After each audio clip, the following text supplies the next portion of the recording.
Sir, சசிகலாவுடைய புதிய கட்சி என்ன தாக்கத்தை ஏற்படுத்தும்? சசிகலா ஒரு இடத்துல மிஸ் பண்ணிட்டாங்க. மிஸ் பண்ண இடம் என்னன்னா, அவங்க ஜெயலலிதா நீக்கிட்டு சேர்க்கும் போது மெம்பர்ஷிப் கார்டு கொடுக்கலன்னு சசிகலா புஷ்பா அவங்க நீதிமன்றத்துக்கே போனாப்புல, அவர் தேர்தல் ஆணையத்துக்கு கேசி பழனிசாமியே போனாப்புல. அந்த இடத்துக்குள்ள இதை வாய்டபிளா எடுத்துக்கிட்டு ரேட்டிஃபை பண்ணியிருக்கலாம்னு நினைச்சிருக்கணும். அவங்க அதில் அபிஷியேட்டிங் ஜெனரல் செக்ரட்டரின்னு தேர்ந்தெடுத்தாங்க. அது அவங்களுக்கு உள்ள ஆட்கள் மத்தியிலே உள்ள டிஃபரன்ஸ் ஆஃப் ஒப்பீனியன். அவங்க தான் பொதுச்செயலாளர்னு எடுத்திருப்பாங்கன்னா அது பொதுச்செயலாளருங்க நின்று இருக்கும். அது அவங்கள பெரிய அளவுக்கு இன்னைக்கு நிறுத்தி இருக்கும். அதில் அவங்க கோட்டை விட்டாங்க. தென் அவங்க சிறைச்சாலைக்கு போன பிறகு டிடிவி தினகரன் ஆர்கே நகரில் வெற்றி பெற்றாரு. சசிகலாவோட தாக்கம்ங்கிறது 2019 முடிஞ்சு போச்சு. 19 டிடிவி தினகரன் எடுத்த வாக்குகள் தான் சசிகலாவுக்கும் தினகரனுக்கும் இழைக்கப்பட்ட அநீதிக்கு அவங்க எடுத்த வாக்கு. இன்னும் சொல்ல போனா அதை விட அவங்க 2021 குறையத்தான் செய்தாங்க.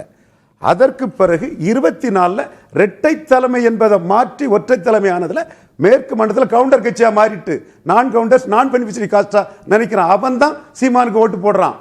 சீமானுக்கு ஓட்டு போடக்கூடிய ஆட்கள் அதிமுக ஜெயலலிதாவை ஏற்றுக்கொண்ட ஆட்கள். ஆனா அவங்க ஜெயலலிதாவை எம்ஜிஆரையும் விமர்சிச்சே அந்த வாக்கு எடுக்கிறாருன்னா, இப்ப எடப்பாடி ஜெயலலிதா விமர்சித்ததுக்கு கேசி பழனிசாமி மட்டும்தான் வருத்தப்பட்டார். ஒரே ஒரு ஜெயலலிதா தொண்டர், வேற யாருமே வருத்தப்படல.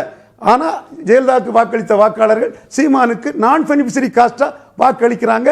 நான் இது நாளைக்கு நடக்கிறத சொல்லல, நடந்ததை டேட்டாவோட சொல்றேன்.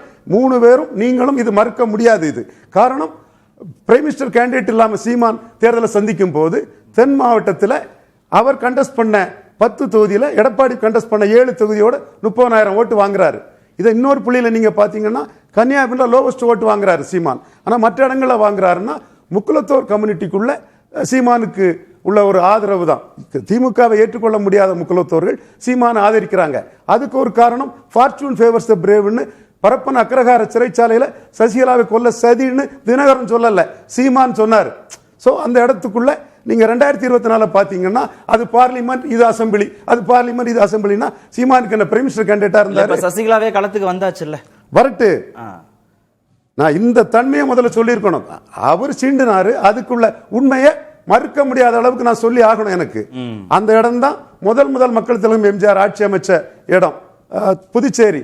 அங்க என்ன முக்குலத்தோர் ஃபேக்டரா இருக்குது. சீமானுக்கு எடப்பாடி போனாரு. சீமான் ஈர்ப்பு சக்தி உள்ள காஸ்ட் நியூட்ரல் லீடர். எடப்பாடி 2 ஜாதி ஆதிக்கத்துக்கான லீடர். எடப்பாடி 2 ஜாதி ஆதிக்கத்துக்கான லீடர்.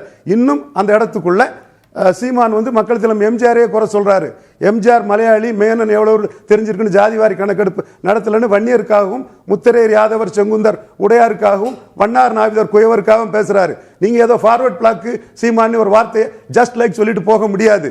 8.2 மக்களவையில் எடுத்திருக்காரு. இது ஆதாரம். சோ இந்த புள்ளியை நான் முதல்ல முடிச்சுக்கிறேன். அடுத்து சசிகலா அம்மையாரோட தாக்கம்ங்கிறது, அவங்க டெமோக்ராட் அல்ல. இப்ப அவங்க டெமோக்ராட்டா இருந்திருப்பாங்கன்னா அவங்க தாக்கம் பெரிய அளவில் இருந்திருக்கும். அவங்க டெமோக்ராட்டா இருந்து லெஜிஸ்லேட்டிவ் பார்ட்டி லீடராட்டு தினகரன் அவர் டெமோக்ராட். அவர் பெரிய குளத்தில் ஜெயித்தாரு. பெரிய குளத்தில் அதிமுகவே மோசமா போகும்போது கூட மிக நல்ல வாக்கெடுத்தாங்க. அவங்க டெமோக்ராட்டா இல்லாததுதான் அவங்க தோல்விக்கு காரணம். இப்பதான் டெமோக்ராட்டா மக்கள் மத்திக்குள்ள வராங்க. இதே வார்த்தையை நான் சசிகலா அம்மையாருக்கும் சொல்லியிருப்பேன். 0% சசிகலான்னு சொல்லியிருப்பேன். உங்ககிட்ட கூட நான் சொல்லியிருப்பேன். இப்பதான் அவங்களுக்கு செல்வாக்கு என்னன்னு நிரூபிக்கிறதுக்கு அவங்க வராங்க. அது தம்பி கோட்டீஸ்வரன் சொன்னது மாதிரி அவங்க இதை 2021 டெஸ்ட் பண்ணியிருக்கணும். 2021 ஒதுங்கி இருங்கன்னு சொன்னதை நான் கேட்டேன்னு சொல்றாங்க. அவங்க தான் ஒப்புதலா சொல்றாங்க. ஆளுமை என்பது ஒதுங்கி இருப்பது இல்ல சார், ஆட்சி ஆடுறது இல்ல. நாம ஆட்சி பொறுப்புக்கு வரணும், அதனால இந்த முறை ஒதுங்கி இருங்க பாப்போம்னு சொன்னாங்க.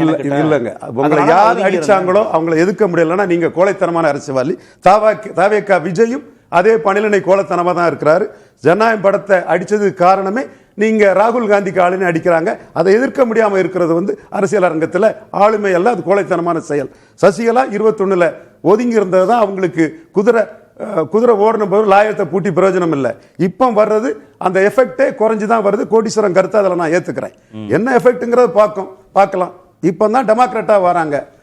ஜெயலலிதாவுக்கு உயிர் தோழி லேடி முக்குலத்தோர் எம்பவர் பண்ணவங்க என்ன எஃபெக்ட் வருதுங்கிறத பொறுத்திருந்து பார்க்கலாம். இல்ல, பன்னீர்செல்வம் திமுக ஆதரவுன்னு ஒரு நிலைப்பாடு எடுக்கிறாரு. சசிகலா புதிய கட்சின்னு ஒரு நிலைப்பாடு எடுக்கிறாங்க. தினகரன் நான் பாஜகவோட தான் கூட்டணி பேச்சுவார்த்தை, அதிமுகவோட கூட்டணி பேச்சுவார்த்தை இல்ல, நான் பாஜக கூட்டணியில தான் இருக்கிறேன்னு அவர் ஒரு நிலைப்பாடு எடுக்கிறார்.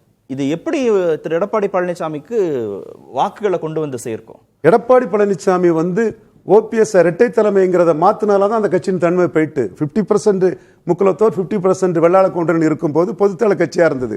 கொங்கு மண்டலத்தில் ஓபிஎஸ் நான் வெள்ளாள கவுண்டரா பார்த்தாங்க. இப்போ நான் வெள்ளாள கவுண்டர்கள் வந்து எடப்பாடியை வந்து ஒரு ஜாதி ஆதிக்கத்தை கொண்டு நிறுத்தணும்னு கொங்கு மேற்கு மண்டலத்தில் நினைக்கிறாங்க. இதுதான் fact. I am calling as bad as bad. So இந்த இடத்துக்குள்ள பன்னீர்செல்வத்தை ஜாதிகளுக்கு அப்பாற்பட்ட லீடர்னு பார்க்கறாங்க. ஆனா திரு எடப்பாடி பழனிசாமி அப்படி பார்க்கறீங்களா? பன்னீர்செல்வம் ஒரு விழுக்காடு வாக்கு தான் எடுத்திருக்கிறாரு. அதுக்கும் குறைவு சாதிக்கல. அவர் இன்னைக்கு கூட அவர் சொல்றாரு 6 தொகுதி ஆஃபர் பண்ணதை ஏத்துக்கலங்கிறார். ஏத்துக்கணும் அவரும்.